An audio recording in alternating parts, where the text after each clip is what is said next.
슬슬 폰을 다 받아 가시는 것 같으니까 이제는 설정을 해야겠죠. 너무 많은 것을 미리 설정을 할 필요는 없습니다. 이 정도만 알아두어도 어디 가서 갤럭시 잘 쓴다고 들으실 거예요. IT도 패션이다. 안녕하십니까, 텐입니다. 오늘은 어디 나가지 않고 이렇게 실내에서 촬영을 하고 있는데요. 벌써부터 많은 분들이 이번 갤럭시 S25 시리즈를 받는 것을 보면 이제야 새로운 갤럭시가 출시를 했구나 이렇게 실감이 나기도 하는데요. 매번 새로운 제품을 출시하면 설정 영상을 그대로 따라 하시지만 무조건 모든 것을 똑같이 설정을 할 필요는 없거든요. 사용을 하면서 본인의 스타일에 맞게 이렇게 설정을 하는 경우도 많기 때문에 본인의 경험도 중요한 게 설정이죠. 그래서 오늘은 정말 제가 오랜 기간 갤럭시를 실사용하면서 느낀 필요한 것들만 모아왔고요. 이것만 알아도 갤럭시 잘 쓴다는 소리를 들을 초기 설정과 새로운 기능, 그리고 꿀팁들을 소개를 시켜드리겠습니다. 좋아요나 저장해두시고 틈틈이 이렇게 확인해보시면 좋을 것 같아요. 시작하기 전에 갤럭시 S25를 드리는 이벤트 고정 댓글 참고해주시고요. 가장 먼저 카메라 설정입니다. 바로 이전 영상에서 카메라 리뷰와 꿀팁, 편집 등을 자세히 다뤘는데요. 때문에 오늘은 가장 먼저 제가 어떻게 설정을 하고 이 카메라를 사용하고 있는지 알려드려 볼게요. 이 역시 무조건 따라할 필요는 없고 이런 설정이 있구나 하면서 기호에 맞게 이렇게 설정을 해서 사용해보시면 되겠습니다. 먼저 이렇게 카메라 앱에 들어가면 뭔가 UI가 살짝 바뀌었죠. 여기서 아래 점 4개를 누르고 설정, 이제 하나씩 이렇게 설정을 해주시면 되는데요. 가장 먼저 문서 및 텍스트 스캔, 그리고 QR코드 스캔은 자주 쓰니까 이렇게 켜두고 사용하시는 게 좋고요. 그 아래 이거 촬영 구도 추천 이거 있죠. 전 이거 자주 사용하지 않거든요. 뭔가 이렇게 십자가가 따라다니면서 구도를 추천해 주는데 이거 저는 안 씁니다. 이 구도가 그렇게 마음에 들지도 않고 좀 거슬려가지고 저는 끄고 이렇게 사용을 하고 있고요. 그 다음 미들에 있는 인텔리전스 최적화, 저는 최대로 두고 사용을 하고 있고요. 장면별 최적 촬영도 ON으로 하고 사용을 하고 있어요. 이전 영상에서 찍은 결과물이 다 이 세팅이었던 거죠. 화질 후처리를 강하게 해줘서 더 나은 결과를 보여주는. 그리고 여기 촬영 버튼 밀기로 연사나 GIF 촬영을 할 수 있거든요. 아직도 카메라에서 꾹 누르면 연사가 되는 줄 알고 계시는 분들이 계신데 꾹 누르면 이제는 동영상이 촬영이 돼요. 그래서 연사를 하려면 이렇게 밑으로 내려주셔야 합니다. GIF 촬영으로 하면은 GIF 촬영이 되는 거죠. 그 외에 워터마크 끄고 좌우 반전 없이 셀피 저장이나 위아래로 밀어 카메라 전환은 본인 기호에 맞게 사용하시면 되고요. 그리고 고급 사진 옵션, 저는 고효율 사진은 이렇게 끄고 사용하고 프로모드 사진 형식은 익스퍼트 로우가 있기 때문에 그때그때 조절하긴 하는데 보통 이렇게 JPEG에 두고 사용을 하다가 각 잡고 찍고 싶을 때 이렇게 로우 및 JPEG에 두고 사용을 하고 있어요. 그리고 동영상 부분에서 자동 FPS, 저는 30프레임 및 60프레임 동영상 이걸 사용하고 있는데요. 사람에 따라서 끄고 사용하는 게 후편집할 때 조금 더 좋은 결과로 보여지기도 하는데 저는 폰카는 겉보기에 좋으면 된다고 생각하고 있기 때문에 이걸 켜두고 이렇게 사용을 하고 있고요. 다시 돌아와서 여기 손떨림 보정 켜주시고요. 가끔 스마트폰 짐벌 사용하시는 분들 이거 중첩이 되기 때문에 그 경우에는 끄고 사용을 하시는 게 잘 먹혀요. 그리고 고급 동영상 옵션, 그전에는 H264로 사용하기도 했는데 지금 이렇게 아래를 보시면 높은 비트레이트 동영상이랑 로그 이런 게 전부 고효율로 써야지 가능하거든요. 그리고 이번에 HDR도 10비트로 더 좋아졌기 때문에 무조건 고효율로 사용하고 아래 거 다 켜두시는 게 좋습니다. 이 높은 비트레이트 동영상은 일단 끄고 사용하셔도 상관없는데요. 근데 키면은 용량을 조금 더 잡아먹긴 하지만 후에 보정이나 여러 동영상 퀄리티 면에서 아무래도 높은 게 볼 때 조금 더 품질이 좋아요. 그리고 아래 오디오 부분에 저는 이 마이크 줌 끄고 사용을 합니다. 저는 목소리가 수음이 될 때 좀 일정한 게 좋거든요. 카메라 화각을 고정하고 촬영하시는 분들은 마이크 줌을 사용하셔도 이렇게 나쁘진 않겠지만 저는 촬영 중에 이렇게 줌아웃을 하기 때문에 제 목소리가 이렇게 작아졌다 커졌다는 게 좀 싫더라고요. 그리고 동영상을 모아보면 어떤 영상은 목소리가 작고 어떤 영상은 좀 목소리가 크고 이게 좀 별로예요. 그리고 필수적인 설정, 카메라 가이드를 켜두시는 게 좋아요. 제가 이전 영상에서도 이 구도의 중요성을 말했잖아요. 구도를 잡는데 이런 그리드나 수직선, 수평선 이런 게 꽤 중요하거든요.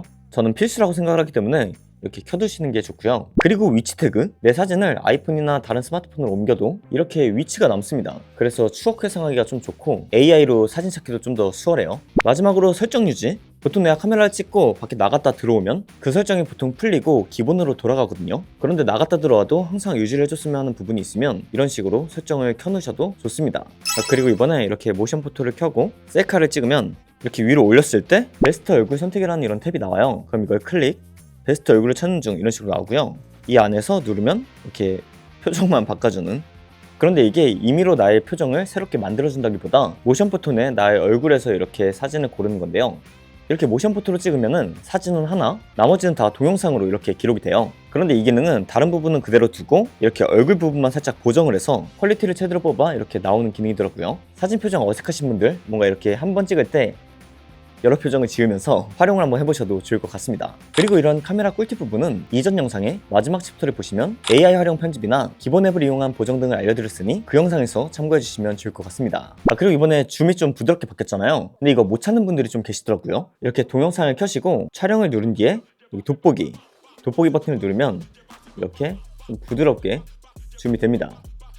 그리고 더보기 익스퍼트 로우에서 이번에 새로운 기능인 가상 조리개 기능이 생겼잖아요. 이것도 이 안에 우측 위에 실험실 F를 눌러주시면 이런 식으로 조리개 값을 조절할 수 있어요. 1.4부터 16까지 이렇게 조절할 수 있고, 아래 셔터 부분이 조리개가 개방이 될수록 같이 개방이 되는 이런 디테일도 있습니다.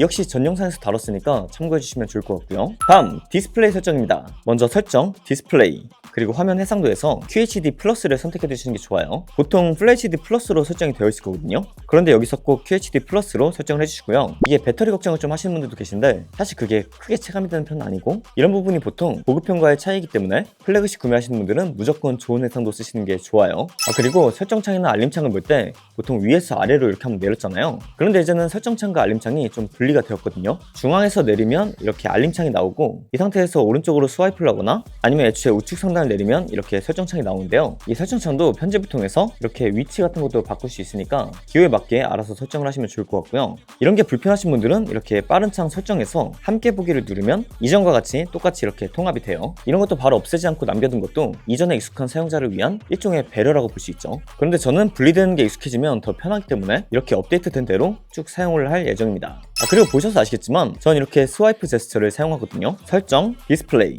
아래 내비게이션 바에서 보통은 이렇게 버튼으로 많이 사용하시는 분들도 계신데, 스와이프 제스처에 편해지면 저는 이 공간이 안 보이는 게 제 심리적으로 좀 더 편하고, 이 스와이프 제스처가 편해지면 개인적으로는 버튼보다 좀 더 편하더라고요. 이렇게 스와이프 하면은 뒤로 가고, 위로 잡아 당기면은 홈으로 가고, 그리고 삼성페이도 이렇게 살살 열면은 이렇게 나오기 때문에 쓰기에 불편함이 별로 없습니다. 또 서큐트 서치 역시 그냥 바 부분을 꾹 눌러주면은 이런 식으로 사용을 할 수 있기 때문에 버튼식이랑 똑같이 사용할 수 있어요. 이건 그래서 기호에 맞게 잘 선택을 해서 사용하시면 좋을 것 같습니다. 다음 잠금화면 설정입니다. 은근 잠금화면 설정 어떻게 하는지 모르시는 분들이 계신데, 이렇게 잠금화면에서 화면을 꾹 누르면 바로 설정하는 탭이 나오고요. 그리고 여기서 이렇게 위젯 같은 거 선택해서 사용할 수 있고, 아래 전화 부분이나 카메라 부분도 원하는 앱이나 손전등, 절전 모드 이런 식으로 선택을 해서 사용할 수 있어요. 그리고 이렇게 시계 버튼을 누르면 다양한 글꼴들을 이렇게 선택할 수 있고요. 색도 본인이 원하는 색으로 이렇게 설정이 가능하죠. 그리고 이렇게 시계 모양이나 위치 등도 전보다 조금 더 폭넓게 이렇게 더 자유롭게 움직여가면서 선택을 할 수 있습니다. 그리고 완료를 누르면 이렇게 설정이 되죠. 그리고 이 잠금화면에서 이 AOD를 끄고 싶으신 분들이 계시더라고요. 저는 아이폰도 그렇고 갤럭시도 그렇고 이렇게 항상 설정을 해두고 사용을 하고 있는데, 이게 계속 핸드폰이 켜져 있는 것 같아서 좀 보기 불편하다 이런 분들도 계시더라고요. 그래서 여기 싫은 분들은 설정, 잠금화면 및 AOD, 여기서 Always On 디스플레이를 꺼주시면 돼요. 그럼 끄면은 아무것도 표시가 안 되죠. 그리고 이전처럼 이렇게 Always On 디스플레이 탭 안에 들어가면 잠금화면 배경 표시 이걸 이렇게 끄게 되면 예전 갤럭시처럼 이렇게 정보만 표시하게끔 설정을 할 수 있으니까 이 또한 기호에 맞게 설정을 하시면 좋고요. 그래도 이번에 생긴 이 나우바를 쓰려면 이렇게 간단하게라도 잠금화면을 AOD로 설정하시는 게 좋겠죠. 그래서 나우바를 볼 건데, 그 전에 잠금화면에서 배경화면 및 스타일, 배경화면 변경, 이 아래 날씨 및 시간 탭이 있죠. 이걸 누르면 지금 날씨에 맞춰서 눈을 내려주거나 아니면 비가 내리게끔 이렇게 설정을 할 수 있거든요. 예를 들면 이 사진을 설정을 한다, 이런 식으로 비가 오면은 제 머리 위에 이렇게 비가 튀기기도 하고요. 눈이 올 때는 이렇게 쌓이기도 해요. 지금은 날이 밝기 때문에 이렇게 보시면 여기 햇빛이 들어오죠.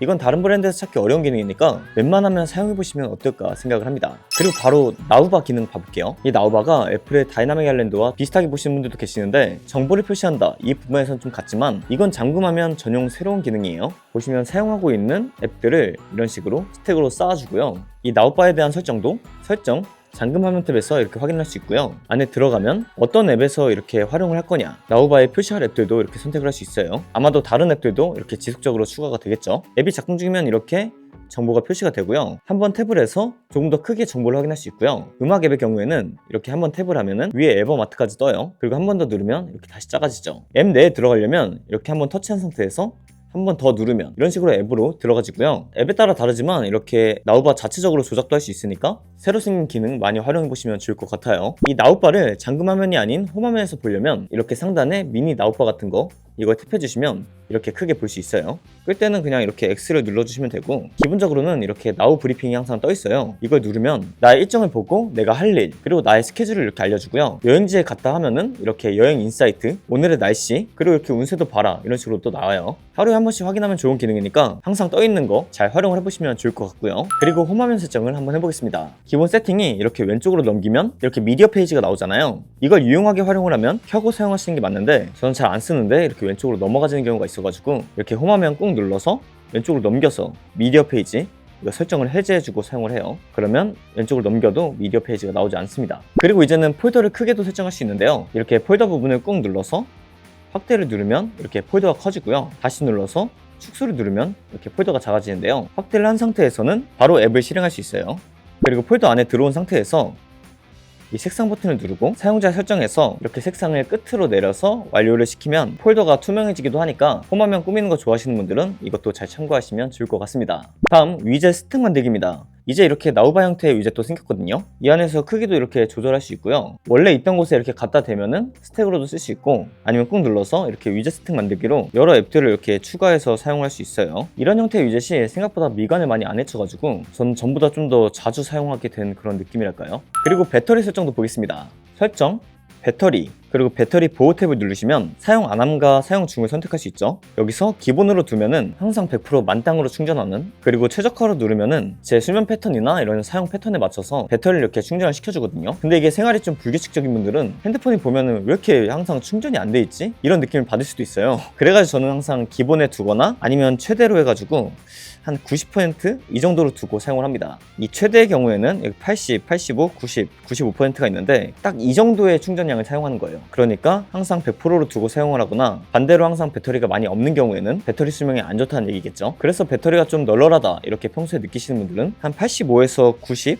이 정도로 두고 사용하셔도 좋을 것 같습니다. 또 배터리 탭에서 이 절전 모드 이거 많이 활용하시는데요. 위에 설정 탭에서 절전 모드를 눌러서 사용하시기도 하죠. 아니면 위젯으로 두시는 분들도 계시고요. 그런데 이렇게 절전 모드를 사용할 때 원치 않는 부분들은 이렇게 설정을 제외해서 사용할 수 있어요. 예를 들면 부드러운 모션을 절전 모드로 사용하더라도 이전과 그대로 보이게 이렇게 사용할 수 있고요. AOD가 꺼지는 게 싫으신 분들은 이 부분 이렇게 끄고 사용하셔도 되겠죠. 이렇게 절전 모드도 나의 기호에 맞게 원하는 부분만 이렇게 설정해서 사용할 수 있다. 그리고 설정, 디바이스 케어에 가시면 아래 자동 최적화, 여기서 자동으로 다시 시작, 저는 필요시 자동 다시 시작만 켜두고 사용을 하는데요. 이건 성능 문제를 감지하면 폰이 알아서 자동으로 껐다 켰다 하는 그런 기능이고요. 스마트폰도 가끔씩 이렇게 껐다가 다시 켜주는 게 성능을 유지하는 데는 더 좋거든요. 그래서 이걸 까먹으시는 분들은 이렇게 다시 시작 예약을 해두시고 한 일주일에 한 번씩 새벽 3시 이쯤에 알아서 껐다 켜지게 이런 식으로 설정을 할 수도 있어요. 그리고 알림, 고급 설정, 이 안에서 재난 문자 여기서 끌 수 있고요. 이것도 여러 점을 이렇게 설정을 할 수 있어요. 그리고 잠금화면 알림에서 이렇게 동그란 점, 아이콘, 카드 형식으로 이런 식으로 잠금화면 알림을 선택할 수 있고요. 알림 내용이 누군가 혹시 볼까 싫으신 분들은 이렇게 알림 내용 숨기기로 해두시면 알림 내용이 보이지 않아요. 그리고 꿀팁 같은 기능인데요. 이 사이드 부분에 엣지 패널을 잘 쓰시면 되게 좋거든요. 여기서 가장 잘 쓰는 기능이 바로 AI 셀렉트.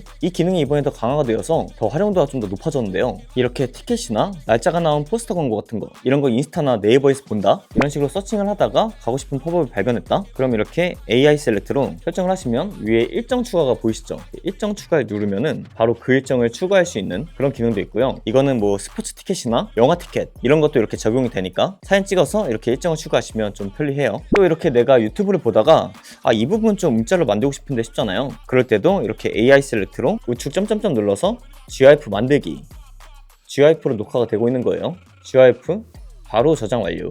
이런 GIF 만드는 건 이전에도 있었는데 이런 AI 셀렉트로 좀 더 간편하게 이렇게 사용할 수 있게 됐다. 그리고 AI 셀렉트에서 이 고정 버튼을 누르면 내가 문자나 카톡 아니면 다른 앱을 사용하면서도 이 정보를 볼 수 있거든요. 그리고 노트나 아니면 문자를 보낼 때도 이런 식으로 꾹 눌러가지고 파일을 첨부할 수 있고요. 그리고 문자에서도 이렇게 꾹 눌러가지고 문자 메시지에서 이렇게 바로 보낼 수 있습니다. 그 외 엣지 패널에서는 뭐 나우 브리프나 뭐 통역같이 내가 원하는 이렇게 기능들을 넣을 수 있고요. 그 외에도 설정에서 이렇게 클립보드라든지 나침반 뭐 이런 식으로 다양한 기능들을 사용할 수 있기 때문에 이 엣지 패널은 갤럭시 사용자라면 무조건 습관화하시면 좋아요. 그리고 멀티 윈도우, 이것도 설정, 유용한 기능, 멀티 윈도우에서 설정이 가능하신데 애초에 이게 두 개 다 꺼져 있거든요. 밀어서 분할화면 변경은 이렇게 두 손가락으로 위로 올리면 두 개의 탭을 띄워가지고 이렇게 볼 수 있어요. 그래서 아래서 카톡을 하면서 위에서 이렇게 유튜브를 볼 수도 있고 이런 게 가능한 거죠. 그리고 밀어서 팝업 화면으로 변경, 이거 켜시면은 우측 상단 모서리를 이렇게 잡아 당겨서 지금 페이지를 이렇게 팝업 화면으로 쓸 수 있어요. 그리고 이 상태에서 문자나 카톡이나 아니면 다른 앱을 할 수 있는 거죠. 이게 맨 처음에 이렇게 하면 잘 안 되기도 하거든요. 그럴 때는 이 탭 안으로 들어오셔서 상단 모서리 영역 있죠. 이거 민감도를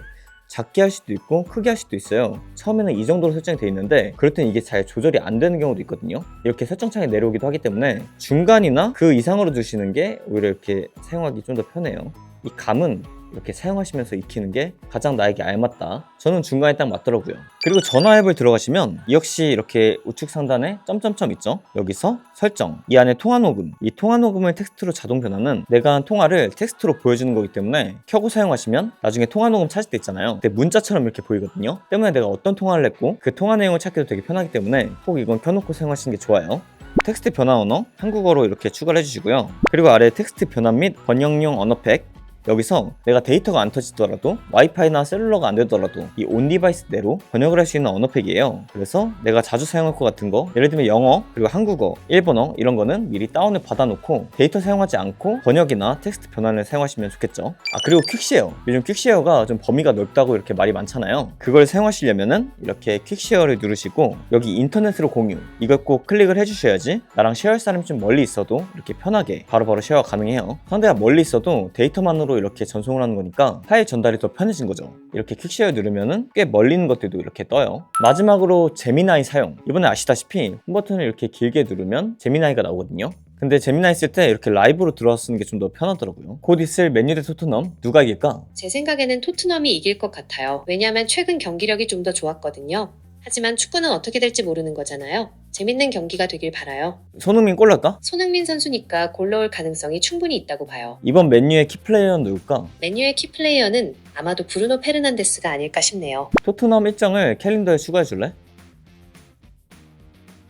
5개의 일정 항목을 생성하고 싶으시군요. 지금 바로 항목을 생성할까요? 뭐 이런 식으로 사용할 수도 있고, 뭐 제미나이한테 이렇게 심심한 거 이렇게 물어보면 어느 정도 스몰 토킹이 되거든요. 솔직히 말하면 챗GPT에 비하면 조금 아직도 아쉽긴 한데 AI는 또 학습하는 게 있으니까 꾸준히 한번 사용해 보시는 게 좋을 것 같아요. 오늘은 이렇게 간단하게 봤지만 이 제미나이를 포함해서 이 갤럭시의 AI 팀만 모아가지고 후에 한번 영상으로 만들어 볼 예정이니까 그 영상도 꼭 참고해 주시면 좋을 것 같아요. 그럼 이상 제가 실제로 주로 사용하는 꿀팁들과 설정을 이렇게 알려드렸는데요. 이 정도만 아셔도 갤럭시 뭐 제대로 사용하고 있구나 이렇게 생각하셔도 괜찮은데요. 사실 설정이라는 게 본인 기호에 맞는 거라서 이것저것 이렇게 시도를 해보시고 본인 스타일을 찾아가시는 것도 좋은 방법일 것 같습니다. 그럼 오늘 영상은 여기까지였고요. 구독자 이벤트 다시 한번 확인해 주시고 전 텐이었습니다. 피스!